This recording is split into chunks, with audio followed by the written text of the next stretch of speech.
우리가 그럼에도 불구하고 지금 최소 이제 20살 기준으로 하면 최소 20년 정도는 성탄절을 어, 지냈고 또 지내고 있고 앞으로도 지낼 거고 그런 상황인데, 그런 상황 가운데 여러분들에게 이 성탄절이라고 하는 것은 어떻게 받아들여지는가 하는 겁니다. 여러분, 클리셰라는 단어가 있죠. 클리셰. 이 클리셰에 몇 가지 예가 있는데 이런 것들을 클리셰라고 표현합니다. 여러분, 공포 영화 좋아하십니까? 저는 절대 못 보거든요. 저는 생애 공포 영화를 영화관에서 딱 한 번 봐봤어요. 저 무서운 걸 못 봐서. 여러분, 공포 영화들을 보면 클리셰가 있죠. 클리셰. 어떤 것이 있냐면 꼭 이런 인물이 있습니다. 같이 막 가다가 자기 혼자 그 무리에서 떨어져 나가려고 하는 사람들이 언제 존재하는 거죠. 그래서 야, 네 혼자 다니면 안 된다라고 이야기하지만 나는 혼자 가겠다고 하면서 그 무리에서 떨어져서 거기를 막 탈출하려고 하는데 결국에는 어떻게 돼요? 그 사람이 죽게 되는 거죠. 완전 클리셰죠. 클리셰. 이 사람 떨어진 거 보니까 얘는 반드시 죽을 거야 라고 하는 것이 클리셰입니다. 또 한 가지 예를 들자면, 하지 말라는 것을 꼭 하는 사람들이 있죠. 야, 그거 만지지 마, 가지 마, 하지 마라고 하는데 꼭 그걸 만지고 뭔가 하고 가는 그런 인물들도 반드시 죽게 되는 것. 여러분, 이런 것을 우리는 클리셰라고 합니다. 이 클리셰라는 게 어떤 뜻이냐면 이런 뜻이에요. 진부하거나 틀에 박힌 생각 따위를 이르는 말, 이걸 클리셰라고 하거든요. 오늘날 영화나 드라마들은 이런 클리셰를 깨려고 상당히 노력을 합니다. 클리셰를 벗어나기 위해서. 왜 그러냐면 이 클리셰가 있으면 사람들은 그 영화나 드라마를 되게 흥미롭지 않게, 흥미를 잃고 바라보게 되기 때문이죠. 여러분, 우리에게 있어서 클리셰적인 것이 있을 때가 있는데 바로 이 성탄절이 클리셰가 돼버린 것이 아닌가 생각을 합니다. 너무 오랫동안 매년 성탄절을 맞이하면서 또 성탄절마다 말씀도 사실 비슷하잖아요. 여러분들 얼마나 오랫동안 이렇게 오랫동안 신앙생활한 청년들은 성탄절 하면 이런 말씀을 할 거라고 대략 짐작이 가게 되고, 교회 안에서도 이제 비슷한 행사를 하게 되면서 매년 하는 성탄절이 새롭지도 않고 신선하지도 않고 뭔가 기대되는 마음도 없다라는 거죠. 성탄절을 맞이하는 여러분들에게 예수님을 향한 그 기대와 예수님의 탄생에 대한 기대와 설렘과 기다림이 있냐 하는 겁니다. 여러분, 예수님의 탄생을 맞이하는 게 성탄절인데 이 성탄절을 그냥 매년 하는 행사처럼 여기고 있는지 우리가 고민해 볼 필요가 있는 거예요. 우리가 매년 성탄절을 지키면서도 정작 그 성탄절의 본질을 잊고 살아가는 것은 아닌가 생각해 봐야 합니다. 여러분, 성탄절을 영어로 하면 우리가 크리스마스라고 하죠. 크리스마스 때 어떻게 인사합니까, 서로? 그래서 메리 크리스마스. 여러분, 서로 보고 인사해 볼까요? 아직 크리스마스는 아니지만 서로 바라보며 메리 크리스마스 해볼까요? 메리 크리스마스, 메리 크리스마스. 이게 이제 뭐 진부한 인사인가? 메리 크리스마스라고 인사하죠. 여러분, 이런 거예요. 메리 크리스마스의 뜻은 무엇인가 혹시 아십니까? 메리 크리스마스. 제가 새내기 수련이었으면 한 명 찝어서 물어봤을 텐데 우리 청년들에게는 그런 부담감을 주지 않고. 왜 다 고개 숙이죠, 앞에? 메리 크리스마스라고 인사한다는 거죠. 여러분, 뜻이 있거든요. 메리 크리스마스에 이런 뜻이 있습니다. 메리 크리스마스는 메리, 크라이스트, 메스의 합성어거든요. 그래서 메리는 기쁘게 즐거운이고 크라이스트는 이제 그리스도고 메스는 이제 미사 예배하는 거거든요. 그래서 뜻이 즐겁게 그리스도를 예배하자라는 게 메리 크리스마스의 본질적인 의미입니다. 아셨나요? 뭐 알았다면 다행이고 몰랐다면 한번 기억해 볼 필요가 있겠죠. 메리 크리스마스는 우리가 예수님을 즐겁게 예배합시다라는 의미가 되는 거예요. 예수님을 믿지 않는 사람들에게 크리스마스는 무엇인가? 하나의 기념일, 그냥 쉬는 날에 불과하고, 또 우리 그리스도인들에게도 있어 때로는 이 크리스마스가 어떻게 받아들여지게 되냐면 그냥 노는 날, 쉬는 날, 아니면 데이트하는 날. 지금 이제 연인인 사람들은 크리스마스에 뭐 할까 고민을 많이 하겠죠. 오전에 예배 끝나고 어떻게 놀까. 그러니까 예배에 집중하기보다는 놀고 데이트하거나 아니면 교회 한번 가는 날 정도로 생각하는 거예요. 그렇기 때문에 우리에게 크리스마스가 매해마다 반복되는 진부한 클리셰처럼 여겨지는 거죠. 그냥 쉬는 날인데, 그냥 노는 날인데, 그냥 그때 외로우면 안 되니까 누군가를 만나고 싶은데 만나지 못하는 그런 것에만 빠져 산다라는 겁니다. 여러분, 하지만 이 성탄절이라고 하는 것은 말 그대로 성탄, 그렇죠? 예수님의 탄생일인데 예수님의 탄생하심을 넘어서서 그분의 탄생하심을 기뻐하고 기념하고 그 예수님을 향한 영광과 경배와 찬양이 울려 퍼져야 하는 날이 바로 이 성탄절입니다. 오늘 말씀을 통해서 예수님의 탄생하심의 본질을 회복하기를 바라고 또 기쁨으로 준비하는 시간이 되기를 바랍니다. 우리가 성탄절을 감사와 영광으로 맞이하기 위해 가장 중요한 건 무엇이냐면 일단은 예수님이란 누구신가를 좀 봐야 하거든요. 왜냐하면 예수님이 오신 그 날을 기념하고 기뻐하고 감사하고 예배한 날이니까. 예수님이 어떤 분이신지도 모르는데 성탄절을 기쁨으로 맞이할 수 없겠죠. 그분께 영광과 경배를 돌릴 수 없겠죠. 그분이 누구신지를 알아야 합니다. 그렇다면 예수님은 누구시길래, 그분은 어떤 분이시길래 우리가 진짜 매년 그렇게 그분을 경배하고 찬양하라고 하는 것인가를 세 가지로 좀 살펴보기를 원하는데, 첫 번째로 예수님은 누구시냐면 예수님은 구원자라는 구원자. 우리 마태복음 1장 21절 말씀 한번 같이 읽어보겠습니다. 아들을 낳으리니 이름을 예수라 하라. 이는 그가 자기 백성을 그들의 죄에서 구원할. 오늘 말씀에서는 예수님의 탄생하실 것에 대해서 이제 전해주고 있는 말씀이거든요. 우리가 대부분은 다 알 거라고 제가 생각하고, 그럼에도 불구하고 한 번 더 예수님의 탄생을 좀 더 설명해주고 이야기해 주도록 할게요. 예수님의 부모님이 계셨죠. 어머니, 예수님 엄마 누구죠? 마리아죠. 성찬아. 아니야. 두려워하지 않았어요. 당연히 알 거라 생각했어요. 예수님의 아버지. 하나님 맞는데 육체적인 너무 좋은 대답이긴 한데 내가 원하는 것 좀 아니네. 예수님의 아버지. 자, 제가 말씀드릴게요. 예수님의 아버지가 누구냐? 요셉. 요즘 신영이가 너무 감사한 게 제가 뭐 물어보면 대답을 굉장히 잘해주거든요. 확실히 두 커플이라 좀 그렇지만 부부자 커플은 참 대단하네요, 그렇죠? 예수님의 어머니는 마리아가 맞아요. 아버지가 당연히 있잖아요. 성경에 보면 나오거든요. 그 사람이 요셉입니다. 뭐 이게 중요한 핵심은 아닌데, 마리아와 요셉이 예수님의 부모님인데, 마리아와 요셉은 이제 결혼하기 전에 약혼을 먼저 했습니다. 이 약혼을 한 상태였는데 어느 날 요셉과 마리아가 결혼도 하지 않았는데 어떤 일이 벌어지게 되냐면 마리아가 임신을 하게 되는 거죠. 임신을. 그러니까 요셉 입장에서는 어떤 마음이 들죠? 마리아가 내가 아니라 다른 남자와 잠자리를 가졌구나라고 생각할 수밖에 없는 상황이 생긴 거예요.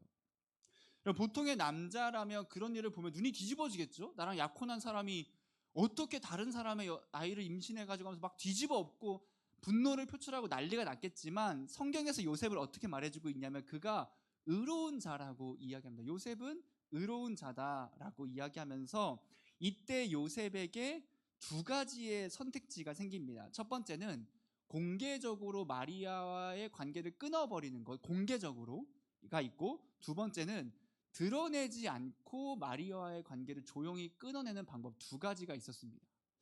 요셉이 이 가운데에서 어떤 것을 선택하냐면 그가 마리아의 상황이 알려지는 것을 원치 않았어요. 왜냐하면 공개적으로 했을 때 마리아가 사람들에게 뭐 책망받는 건 당연하고 비난받는 건 당연하고 율법적으로 돌에 쳐서 죽임당할 수도 있었거든요. 그래서 요셉은 어떤 방법을 선택하냐면 사람들에게 알리지 않고 그냥 조용히 그 관계를 끊어내야 되겠다라고 생각을 하게 됩니다. 근데 그런 생각을 가지고 있는 가운데 요셉이 잠을 자는 그때에 꿈에서 천사가 오게 되는 거죠. 천사가 요셉에게 나타나게 됩니다. 그리고 요셉에게 어떻게 이야기하냐면, 야 요셉아, 마리아와의 그 관계를 끊지 말아라 라고 이야기하는 거예요. 그러면서 마리아가 임신을 하게 된 상황과 배경에 대해서 설명을 해주고 있는 겁니다. 마리아가 어떻게 임신한 거냐면 다른 사람과 잠자리를 가진 것이 아니라 그 마리아는 성령으로 말미암아 잉태한 거야 라고 전해주면서 그렇게 요셉에게 마리아의 아기에 대해서 이야기해주고 있는 게 오늘 본문 말씀이거든요. 이 아기는 이런 존재야 라고 이야기해주고 있는 겁니다. 천사가 요셉에게 말해요. 마리아가 아들을 낳을 것인데 그의 이름을 예수라고 지어라 라고. 예수라. 요셉은 천사의 말에 따라서 그 아기의 이름을 예수라고 지었고 오늘날도 우리는 그분을 예수님이라고 부릅니다. 예수님의 이름은 예수죠. 그럼 이 예수라는 것의 이름의 뜻이 있거든요. 여러분도 각자 이름마다 뜻이 있잖아요. 저도 이름의 뜻이 있고, 예수님의 이름의 뜻은 무엇이냐면, 예수라고 하는 것은 여호와는 구원이시다라는 의미예요. 여호와는 구원이시다. 그러니까 예수의 뜻은 여호와는 구원이시다라는 거거든요. 천사가 어떻게 말하냐면, 이름을 예수라 하라. 그 예수가 여호와는 구원이시다인데 그 뒤에 이렇게 덧붙입니다. 이는 그가 자기 백성을 그들의 죄에서 구원할 자이심이라 라고 이야기합니다. 예수님은 구원자예요. 근데 어떤 구원자냐면 온 세상을 구원할 구원자인데, 단순히 뭐 전쟁에서의 승리, 어려운 상황에서 건져내 주는 것, 회복해 주는 것 정도가 아니라, 그분은 구원자인데 자신의 백성들을, 즉 우리를 죄에서 구원할 구원자다라고 이미 예수님이 태어나기 전부터 그 천사가 알려주었습니다. 그럼 예수님이 안 계셨다면, 예수님이 죽임을 당하지 않으셨다면, 우리는 지금도 이렇게 예배만 드리는 것이 아니라 구약시대 때처럼 동물들을 데려와서 그 동물을 죽이고 피를 흘리면서 우리의 죄를 이제 용서받아야 하는 거거든요. 근데 예수님이 죽으심으로 말미암아 이제 그런 동물 제사가 아니라 그분을 믿음으로 말미암아 구원받게 되는 거죠. 여러분, 예수님이 아니라면 우리의 죄는 온전히 용서받지 못합니다. 그러면 예수님이 아니었으면 사실 저도 이 앞에서 당연히 말씀을 전하지 못했겠죠. 왜냐하면 여러분은 모르는 또 저만의 그 죄인된 모습들이 있기 때문에, 그 감히 죄인된 제가 예수님의 말씀을 전할 수 있는 건 그분의 은혜이고, 저만 죄인이 아니라 사실 언제나 우리 모두가 다 당연한 죄인입니다. 성경에는 이 땅에 의로운 자는 단 한 명도 없다 그랬고, 우리 모두는 죄인이고 죄인은 절대 하나님과 함께할 수 없음을 창세기 말씀에서 함께 보았잖아요. 아담과 하와가 하나님과 정말 동행하는 삶을 살다가 그들이 죄를 짓자마자 에덴 동산에서 쫓겨나는 것처럼, 죄가 있는 자들은 거룩하신 하나님, 그 영광의 하나님과 함께할 수 없게 되는 겁니다. 그렇지만 예수님이 구원자로 이 땅에 오셔서 자기의 백성들을 위해 자신의 목숨을 바치셔서 우리를 죄 가운데서 구속하여 주셨다라고 하죠. 그래서 우리의 목숨값은 무엇이냐? 우리의 목숨값은 얼마나 되는가? 예수님의 피값이다라는 거예요. 예수님의 피값. 그분의 목숨값이 우리의 목숨값이다라는 거예요. 왜냐하면 그분이 우리를 위해 그 목숨을 바치셨기 때문이죠. 그리고 우리는 하나님의 자녀가 됩니다. 제가 창세기 말씀 때도 이야기했지만, 그렇기 때문에 우리 한 명 한 명 여러분 너무너무 존귀하고 특별하고 소중한 존재라는 거예요. 세상에서 뭐 돈으로 기준을 세우고 권력과 명예와 외모로 기준을 세울 그때에 여러분 그런 것에 전혀 굴할 필요가, 상관할 필요가 없다라는 거예요. 하나님 앞에서는, 그분 안에서는 우리 모두가 가장 특별하고 가장 존귀한 존재라는 그 자부심을 가지고 좀 살아가기를 바랍니다. 그럼 어떻게 보면 이제 여기서부터 사실 여러분 클리셰죠? 지금 여러분 표정이 이미 클리셰예요. 아, 예수님 탄생 다 알고 있지라는 여러분 표정이라는 거죠. 여러분 사실 우리가 다 알잖아요. 제가 하는 말 대부분 다 여러분 알고 있는 말씀이거든요. 예수님이 구원자시다. 그분이 우리를 죄에서 구원하셨다라는 그 사실을 다 알고 있습니다.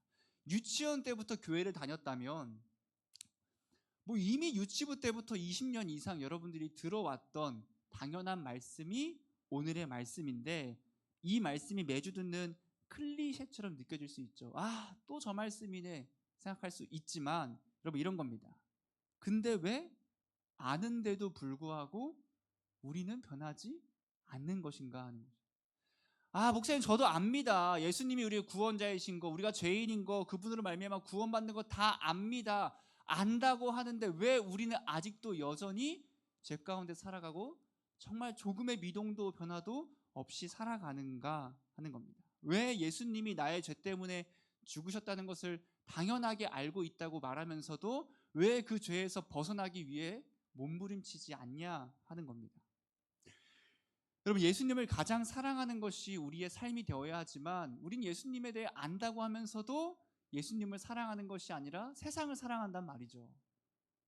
그러니까 진짜 우리가 예수님에 대해서 알고 있는가? 진짜 알고 있는가? 안다면 그렇게 행동할 수 없다라는 거죠.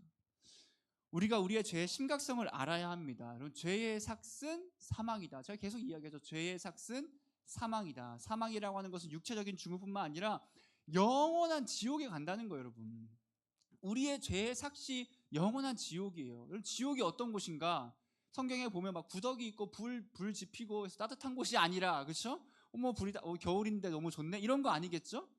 영원한 고통, 소망이 없는 곳, 하나님의 은혜의 빗줄기가 전혀 비추지 않는 곳, 그럼 그곳이 지옥인 거거든요. 여러분, 예수님을 믿지 않고 우리가 죄를 지으며 살아간다면 우리가 갈 곳은 그냥 죄인 된 길밖에 없습니다. 그런데 예수님이 우리를 위해 죽으심으로, 나를 대신해서 죽으심으로, 나를 사망에서 생명으로, 어둠에서 빛으로 구원해 주신 거죠. 죄의 심각성을 안다면 예수님의 그 구원의 위대함도 당연히 알 수밖에 없게 되는 거예요. 여러분, 또 무엇으로부터 우리를 구원하시는가? 죄로 물든 이 세상에서부터 우리를 구원하시는 게 예수님이십니다. 인간의 타락으로 말미암아 이 세상 또한 저주를 받았잖아요. 이 세상도 우리가 살아가는 순간순간마다 한 걸음 한 걸음이 너무 무겁고 어렵다라는 거죠. 우리는 고통의 삶을 살아갑니다. 괴로움이 찾아오고 슬픔이 찾아오고 힘듦이 찾아오는 거죠. 이러한 고통과 어려움들을 우리의 힘으로 정말 우리가 이기려고 노력하고 갖은 수를 다 쓰지만, 여러분, 주님 없는 그 세상의 그 모든 것은 우리에게 소망이 될 수 없다는 것을 아셔야 합니다. 돈을 아무리 많이 벌어도, 아무리 높은 자리에 있어도, 아무리 사람들이 나를 위해 박수를 쳐줘도 그게 우리의 삶의 소망이 되지 않는다는 거죠. 예수님께서 그 모든 괴로움과 슬픔과 힘듦 가운데에서도 우리를 구원해 주신다는 거예요. 그럼 이거를 여러분들이 삶으로 경험하기를 바랍니다. 힘들고 어렵고 지칠 그때에 진짜 예수님 믿고 의지함으로 말미암아 여러분들이 그 낙담과 괴로운 상황 가운데서 예수님의 그 삶에서의 구원하심을 경험하기를 진짜 소망합니다. 그것이 예수님이 이 땅에 오신 이유다라는 거예요. 그것이 우리가 예수님을 예배해야 하는 이유입니다. 우리가 예수님의 탄생을 기뻐하고 감사하고 영광을 돌려야 되는 이유가 무엇입니까? 왜 매년 우리는 클리셰처럼 그렇게 성탄절을 지켜야 합니까? 예수님이 우리를 죄에서부터 구원하신 구원자이기 때문이다라는 겁니다. 예수님의 구원하심이 클리셰처럼 느껴지십니까? 올해의 성탄도 그저 그런 성탄으로 넘어가십니까? 우리가 예수님의 구원을 맛보았다면 사실 절대 그렇게 할 수 없어요.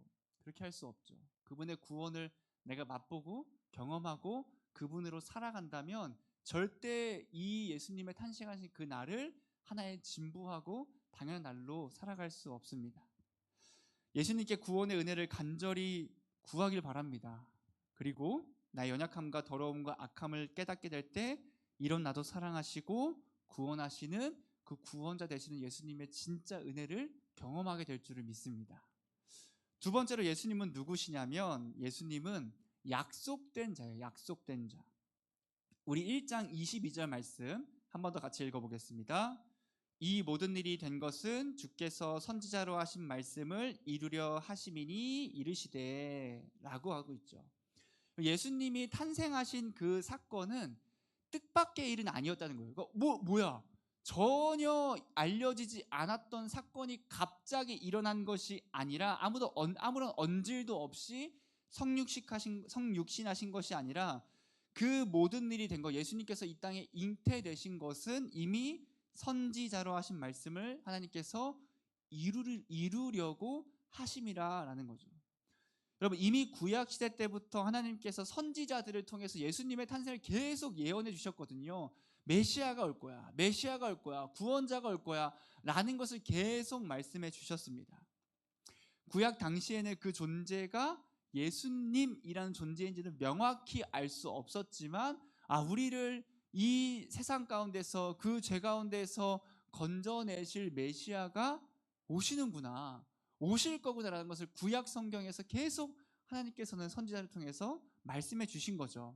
그리고 그 예수님이 구약의 예언에 따라서 탄생하시게 됩니다.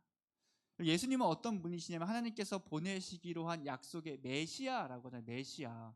메시아라고 하는 것은 기름 부음 받은 자거든요. 기름 부음 받은 자. 이 기름 부음 받은 자는 세 가지의 직분이 있어요. 세 직분이 기름을 부음 받는데, 첫 번째는 제사장, 두 번째는 선지자, 세 번째는 왕이에요. 이 세 직분을 기름 부음 받는 직분이라고 하는데, 제사장과 선지자와 왕이 왜 존재하는가? 누구를 나타내기 위해 존재하는 거거든요. 누구를 나타내냐면 바로 예수님을 나타내기 위해 존재하는 직분들입니다. 즉 예수님께서 이 세상에, 아니 온 세상에 완전한 제사장이요, 완전한 선지자시고 완전한 왕이심을 예표해주고 있는 거죠. 예수님은 선지자입니다. 그래서 하나님과 우리와 관계를 연결해주는 중보자신 거죠. 그분은 제사장이셔서 친히 우리의 모든 죄를 하나님 앞에서 용서를 구하시기도 하면서 또 스스로가 제물이 되어서 용서해 주시는 제사장이 되시죠. 하나님의 말씀을 직접 전해주는 선지자이며 온 우주 만물을 통치하는 왕이신 분이 예수님입니다. 하나님을 믿는 모든 자들이, 그리고 온 만물이 예수님이 오시기를 기대하고 고대했다라고 성경은 말해주고 있어요. 그리고 그분이 이 땅에 실제로 육체를 가지고 인간의 몸으로 오신 거죠. 여러분, 온 우주 만물이 기다리던 그 예수님이 이 땅에 오셨을 그때에 그분을 예배하고 찬양하는 것은 당연한 거예요. 당연한 거. 우리도 그 예수님이 오셨음을 당연히 감사하며 또한 다시 오심을 기다리며 고대하는 자들이죠.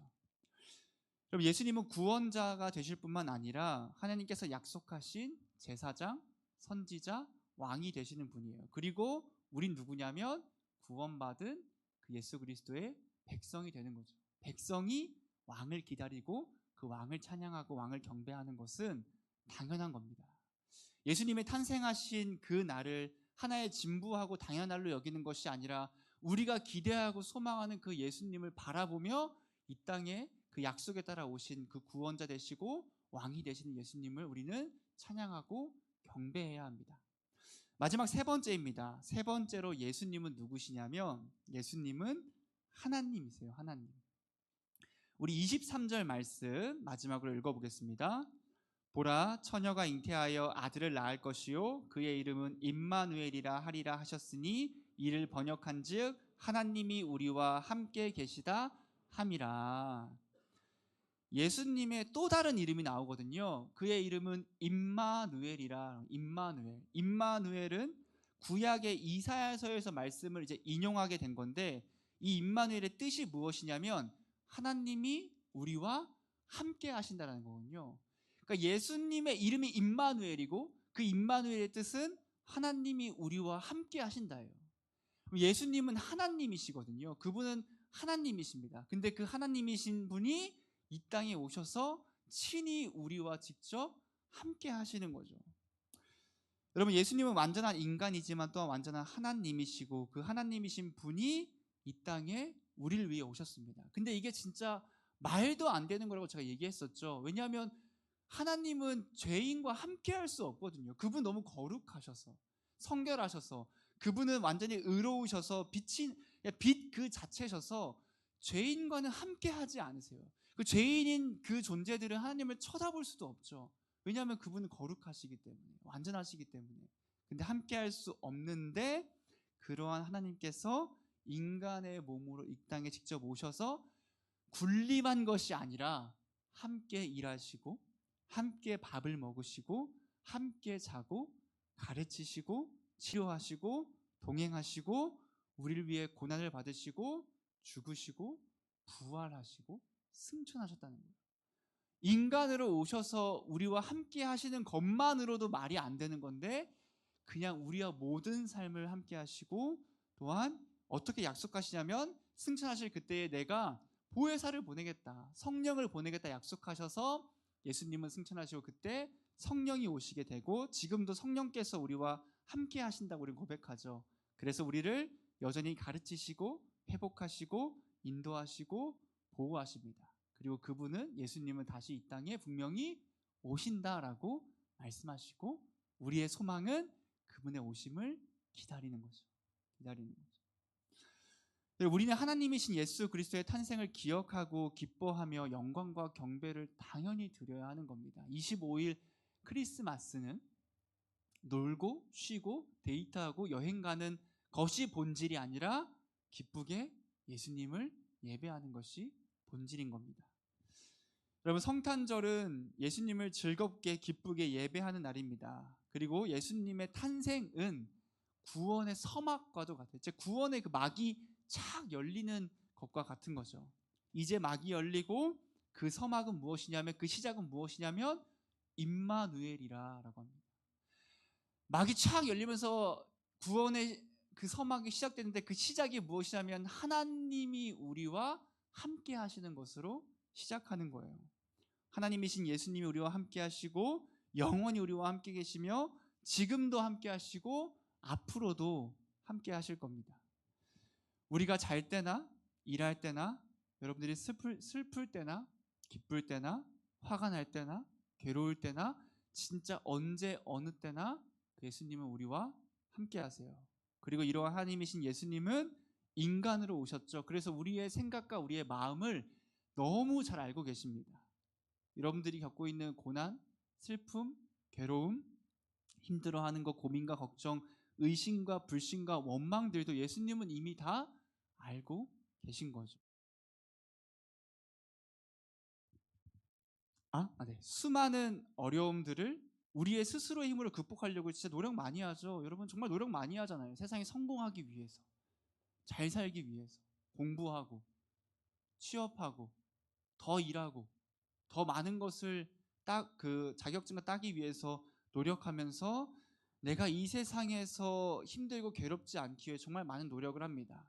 주변에 친구를 많이 사귀기도 하고, 연봉을 막 억 단위로 받으려고 노력하기도 하고, 또 몸이 건강하기 위해 운동도 하고 잘 먹고 공부도 열심히 하고, 또 어떤 사람은 인플루언서가 막 되면 사람들의 인기와 명예까지 누리게 됩니다. 그런데 주변에 친구가 아무리 많아도, 여러분들이 연봉을 생각하는데 얼마를 받더라도, 내 몸이 아무리 건강하고 공부를 아무리 잘하고 사람들이 인정하고 칭송하는 연예인이나 인플루언서가 될지라도 우리가 가지고 있는 그 본질적인 그 괴로움과 어려움은 해결이 안 됩니다.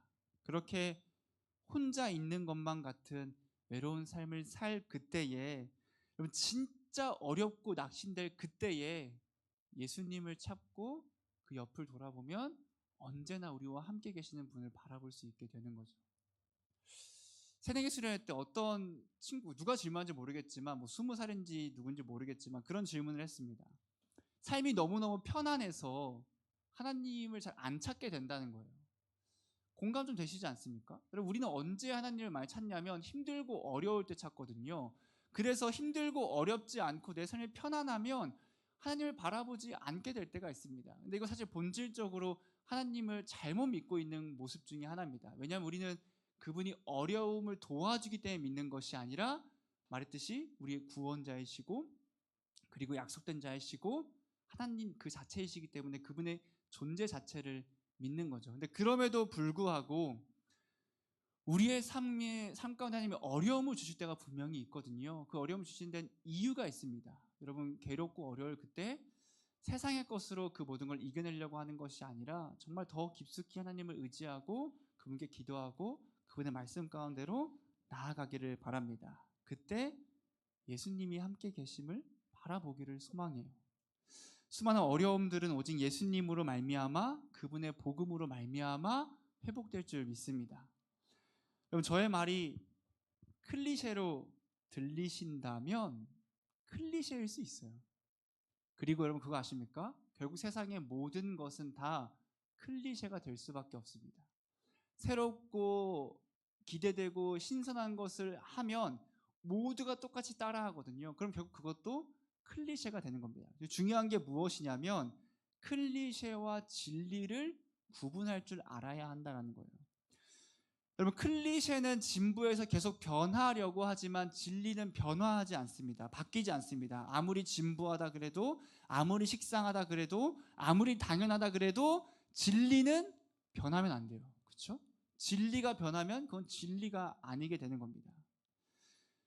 여러분, 진리이기 때문에 사람들이 오히려 진부하게 생각하지 않아요. 왜냐하면 그건 당연한 거기 때문에, 진리이기 때문에. 예수 그리스도가 바로 이러한 진리가 되십니다. 그분은 클리셰가 아니라 그분은 진리이신 분이에요. 오직 우리의 구원자 되시고 약속의 왕 되시고 우리의 그 하나님 되시는 예수님을 성탄절 때 예배 오실 거죠?